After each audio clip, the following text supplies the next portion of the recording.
ನಮಸ್ಕಾರಗಳು.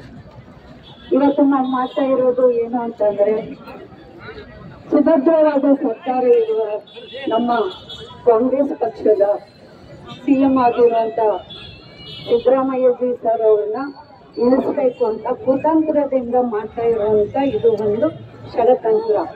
ಇದು ಏನು ಅಂತಂದ್ರೆ, ಬಿಜೆಪಿ ಮತ್ತು JDS ಸೇರ್ಬಿಟ್ಟು ಇಳಿಸ್ಬೇಕು. ಯಾಕಂದ್ರೆ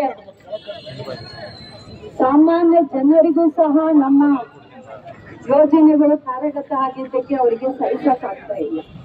ಆ ಕಾರಣಕ್ಕೋಸ್ಕರ ಅವರು ಏನಾದರೂ ಮಾಡಿ ಕುತಂತ್ರದಿಂದ, ವಾಮ ಮಾರ್ಗದಿಂದ ಏನು ಮಾಡಬೇಕು ಅದನ್ನ ಮಾಡೋದಿಕ್ಕೆ ಅವರು ತಯಾರಿ ನಡೆಸ್ತಿದ್ದಾರೆ. ಅದನ್ನ ರಾಜಭವನವಾಗಿ ಅಂಗಳವು ಮಾಡ್ಕೊಂಡಿದ್ದಾರೆ. ರಾಜ್ಯಪಾಲರು ಇದು ಮಾಡಬಾರ್ದಾಗಿತ್ತು. ಯಾಕಂದ್ರೆ ವಿಚಾರಣೆ ಮಾಡಿ ಮಾಡ್ಬೇಕಾಗಿರೋದು.